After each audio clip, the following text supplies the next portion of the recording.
kepahlawanan, atau kalau dalam teorinya namanya heroisme.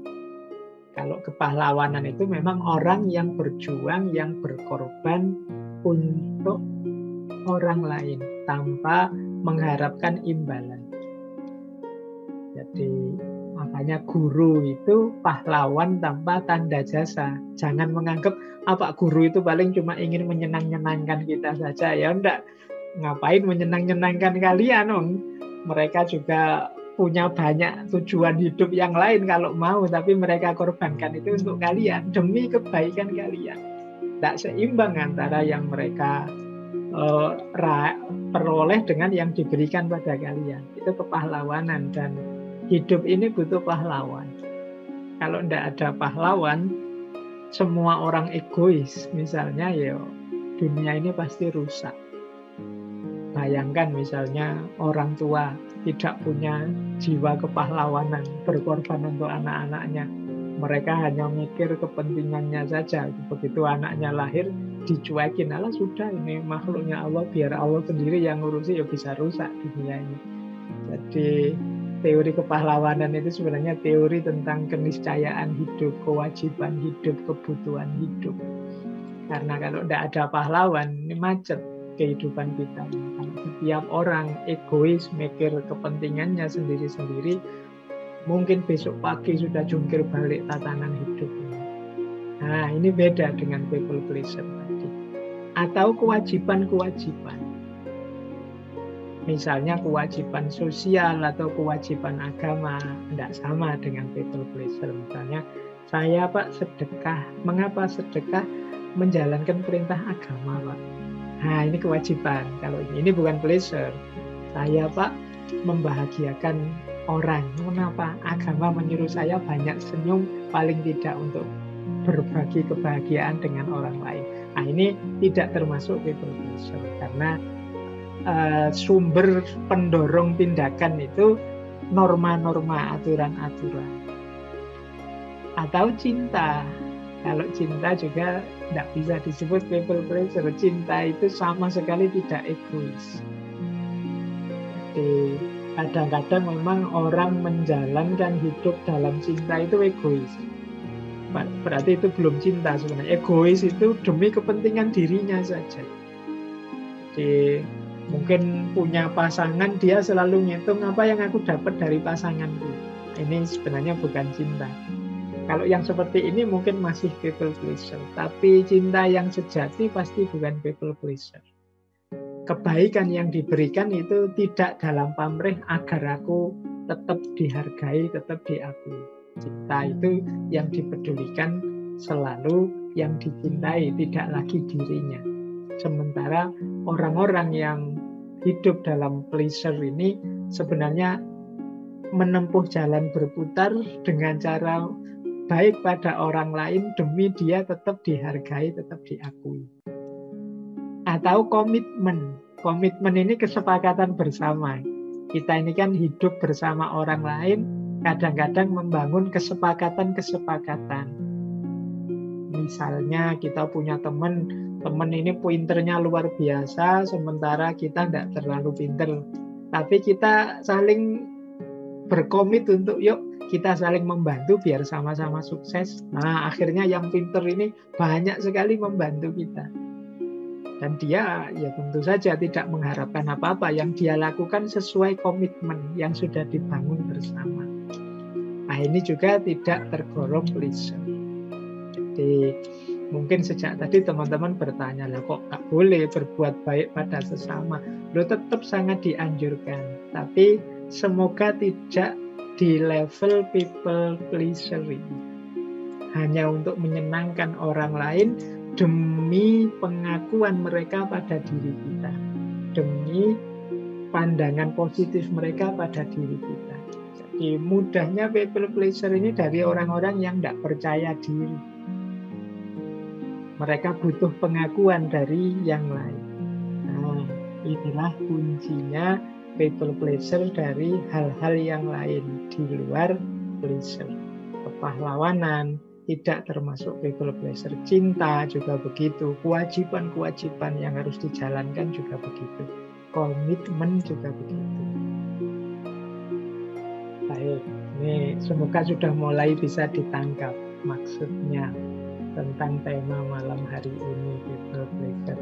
Yo, nanti kalau ada pertanyaan silahkan ditulis, nanti kita obrolkan di minggu terakhir bulan ini.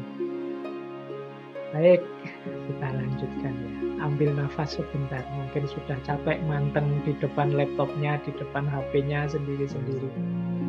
Matanya sudah tak kedip sejak tadi. Boleh noleh-noleh sebentar, noleh kiri, noleh kanan. Kalau dalam teorinya di depan laptop itu kalau bisa 20 menit sekali kita membuang wajah.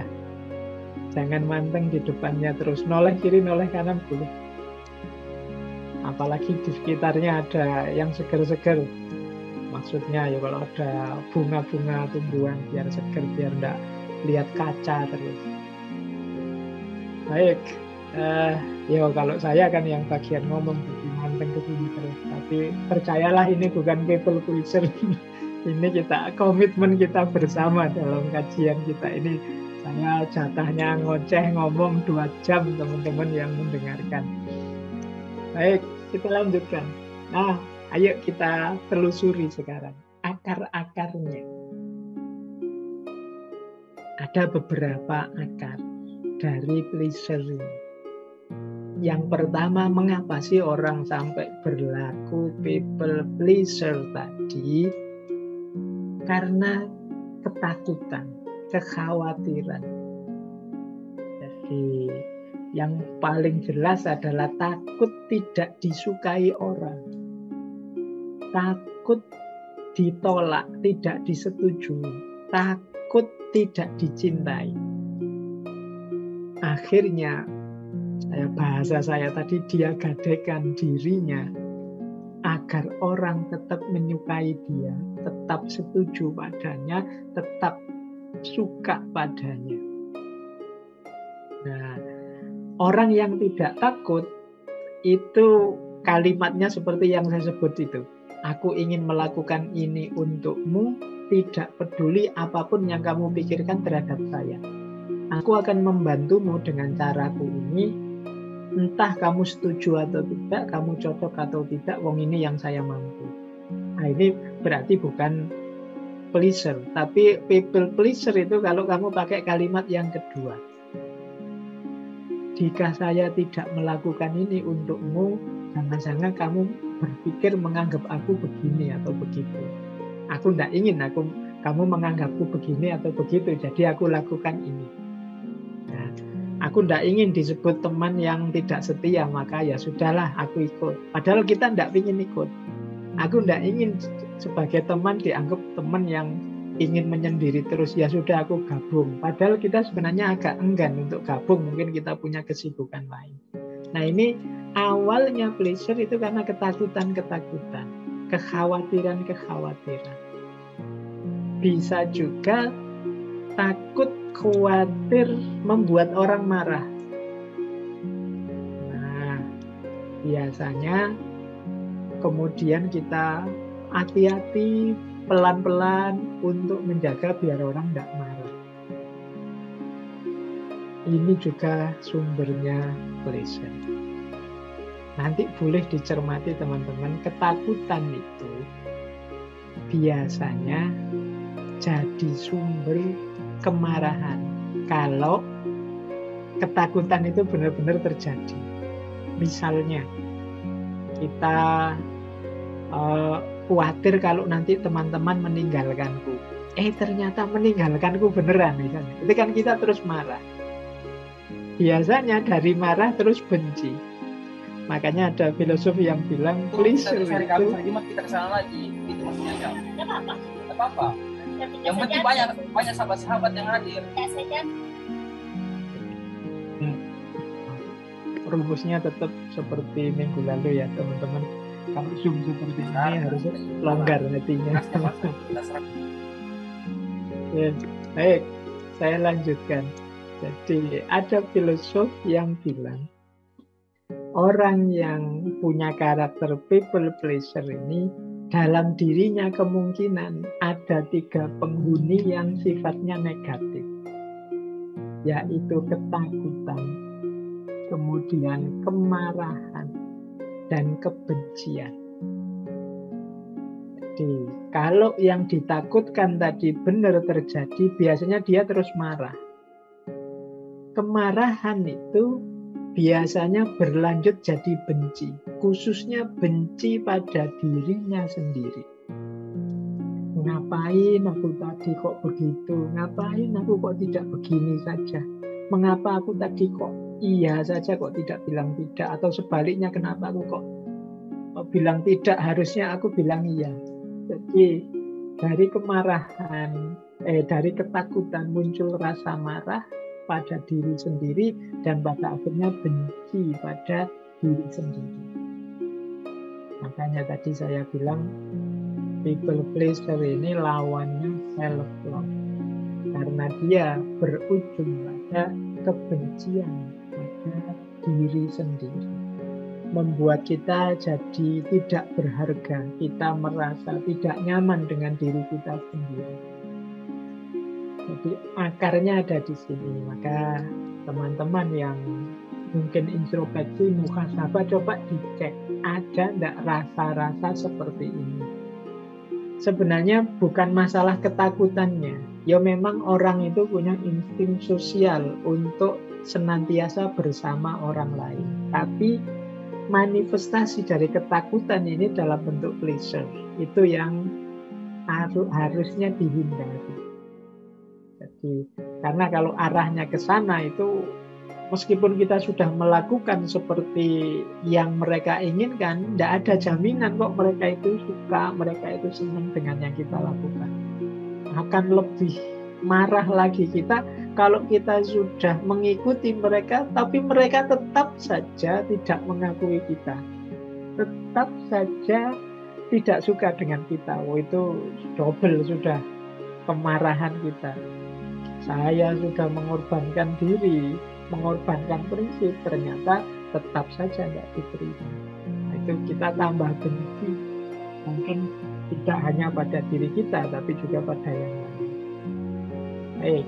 Ini akar yang pertama dari pleasure. Akar yang kedua, orang itu cenderung berkarakter pleasure karena punya mental rendah diri tadi, inferior. Tidak percaya diri. Ada beberapa teori, saya bawakan contohnya itu tadi. Teman-teman kalau ingin menguji, saya ini termasuk orang yang merasa percaya diri atau tidak, coba tes. Itu sebelah kanan ada tulisan tes itu. Orang yang tidak pede, yang merasa inferior, itu biasanya sensitif kalau dikritik. Ini menunjukkan dia tidak pede. Ya, boleh dicontoh lah teman-teman, misalnya yang punya kelemahan tertentu misalnya, sehingga inferior. Itu kan sensitif sekali kalau dikritik. Punya ketidakbisaan apa, punya kekurangan apa, dan kita fokus sekali pada kekurangan kita itu sehingga kita merasa rendah diri. Itu biasanya kalau dikritik sensitif, mudah tersinggung. Kemudian hypercritical attitude. Jadi orang inferior itu ada kalanya ketika ngeritik sangat berlebihan. Mengapa begitu? Karena dia ingin menutupi kelemahannya dengan cara membongkar-bongkar kelemahannya orang lain secara agresif. Nah, jadi kadang-kadang ada orang ini pintar sekali mengkritik orang, mencari-cari kesalahan orang. Ini dilakukan dalam rangka agar kelemahan dan kesalahannya sendiri tidak kelihatan. Jadi jangan salah, ada orang agresif sekali mengkritik kiri, mengkritik kanan, kadang-kadang itu malah bukan tanda dia percaya diri, tapi sebenarnya dia inferior. Khawatir kelemahannya terbongkar, khawatir kekurangannya diketahui. Nah, itu hyperkritik. Kemudian inappropriate response to flattery. Nah, kalau dipuji, senengnya luar biasa. Jadi pujian itu bagi dia tanda-tanda bahwa kelemahanku tidak diketahui. Orang ngertinya yang baik-baik saja. Oh, itu kesenangannya double daripada orang yang biasa-biasa saja, yang superior. Ya itu sama lah kayak kalau ada mahasiswa nilainya jelek terus, begitu dapat nilai bagus sekali, itu kan dia senangnya luar biasa. Tapi mahasiswa yang nilainya bagus terus, kemudian dapat nilai bagus lagi, itu kan biasa. Nah, kok ada orang dipuji, sebenarnya pujiannya biasa, tapi gembiranya double-double. Jangan-jangan ada unsur inferior sebenarnya dalam dirinya sebelumnya. Nah, kemudian tendensi toward blaming, suka mencela-cela ke sana kemari. Ini sama kayak tadi saya seperti kritik tadi karena ingin menutupi inferioritasnya. Udah bisa tuh Mas. Nanti gimana?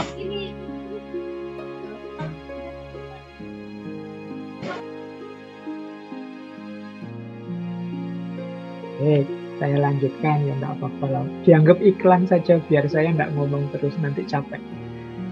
Terus, feeling of persecution. Jadi merasa orang lain itu membuli dirinya terus. Padahal orang enggak ngapa-ngapain, cuma lihat dirinya itu dia sudah salah tingkah, enggak karuan. Ini jangan-jangan mesti sedang mengamatiku nih. Ini jangan-jangan sedang melihatku nih. Itu feeling of persecution. Misalnya kayak Zoom seperti ini, itu kan sebenarnya kita nonton laptop kita, HP kita tidak nonton siapa-siapa. Meskipun di gambarnya itu kelihatan kita seperti bertatap-tatapan wajah. Tapi kan orang wah ini jangan-jangan kejelekanku ini ketahuan ini. Jangan-jangan ini orang yang inferior. Akhirnya cepet-cepet terus videonya dimatiin. Nah itu feeling of persecution. Padahal tidak ada orang peduli dengan dia, tapi dia merasa, wah, mesti semua lihat aku nih, mesti semua ingin mengomentari jelek tentang aku. Kemudian negative feeling about competition. Dia merasa tidak pede kalau harus dibanding-bandingkan, ditanding-tandingkan. Dan tendency toward exclusiveness and timidity, biasanya cenderung tidak suka berbaur. Jadi ingin menyendiri biar tidak ketahuan aspek-aspek inferioritas dalam dirinya. Nah, teman-teman boleh ya nanti dicek, saya ini orang inferior atau orang yang percaya diri. Coba uji dengan itu. Kalau yang kiri itu sebabnya. Mengapa sih ada orang itu kok mentalnya inferior? Ini salah satu teori saja ya, kalau di psikologi banyak. Ada kalanya karena constant disapproval sejak kecil, mungkin oleh orang tuanya.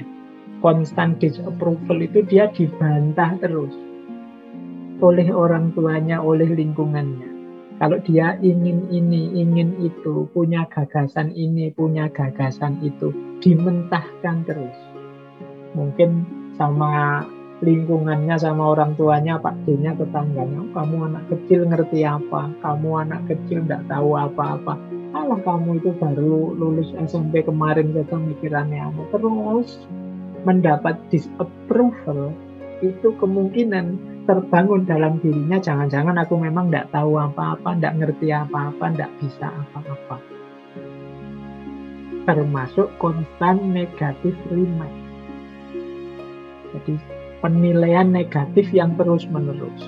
Ini akan membangun mental inferior. Maka teman-teman harus agak hati-hati ya. Kalau bisa menilai adik-adik kita, anak-anak kita dengan penilaian yang tidak menegaskan disapproval atau negative remarks. Jadi mungkin dia tidak excellent, tapi cara kita menjelaskan padanya bahwa dia sebenarnya sudah cukup bagus, tinggal ditingkatkan lagi. Tidak harus kemudian kamu itu jelek, kamu itu tidak pinter, kamu itu tidak bisa. Wah, nilaimu kok jatuh, kok kalah sama temanmu dan lain sebagainya. Ini membuat seseorang nanti jatuh pada inferioritas. Kemudian defect in body. Kalau ini mungkin manusiawi. Kalau ada kekurangan-kekurangan fisik, tidak harus disabilitas, ya mungkin di antara kita yang misalnya punya ideal rambut bagus itu yang lurus, ternyata rambut saya kok melungker-melungker keriting ya. Itu kan kita selalu gara-gara itu terus tiap hari keluar mikir rambut terus. Begitu di luar jangan-jangan orang lihat rambutku nih, jangan-jangan. Atau kayak saya hidungnya pesek seperti ini, begitu keluar, wah ini mesti orang ngamati hidung saya, ini hidungnya pesek, enggak kayak orang bule, enggak kayak ini defect in body. Kalau jadi fokus kita terus-menerus akan melahirkan inferioritas. Kita lupa bahwa selain titik yang kita menurut kita agak kurang itu masih banyak aspek-aspek hidup kita yang lain yang bisa dibanggakan. Hanya saja kita fokusnya ke situ. Kita hidup ini kan sering begitu, hanya fokus pada titik kecil yang kurang. Lupa bahwa ada ribuan titik dalam hidup kita yang lebih. Kayak kita dikaruniai kesehatan seperti ini, kadang-kadang mungkin karena satu jerawat muncul di sini, itu sehari-hari kita kalau berkaca mikir jerawat ini kapan hilang, jerawat ini kapan hilang. Jadi terus lupa bersyukur. Defect in body. Kemudian konstan kritisisme, kritik yang terus menerus dari berbagai pihak itu akan menjatuhkan. Feeling comparison, selalu dibanding-bandingkan. Nah, ini membuat orang tidak percaya diri. Lihat temanmu itu lulus cum laude cepat, semester 7 saja sudah lulus, kamu sudah semester 13 masih belum apa-apa misalnya. Dibanding-bandingkan terus. Nah, ini membuat orang tidak pede, inferior. Terus, ya tentu saja status ekonomi, sosial, kultural, agama yang bagi masyarakat dipandang rendah. Nah, ini juga menumbuhkan inferioritas. Secara ekonomi mungkin kita miskin, secara sosiokultural mungkin kita ini orang awam, orang biasa, bukan bangsawan, bukan elit. Secara agama mungkin kita ya awam saja, bukan ulama, bukan ahli. Nah, ini cenderung kita kemudian dalam hal-hal ini merasa inferior. Nah, inferioritas inilah, rasa rendah inilah yang sering kemudian kalau tidak hati-hati membuat kita geser ke perilaku people pleaser tadi. Jadi ingin terus menyenangkan orang biar inferioritas kita tertutupi sebagai jalan keluar dari rasa rendah diri tadi. Recording in progress. Fokus untuk menyenangkan orang saja. Kita lupa menyenangkan diri kita sendiri. Jadi inilah akarnya.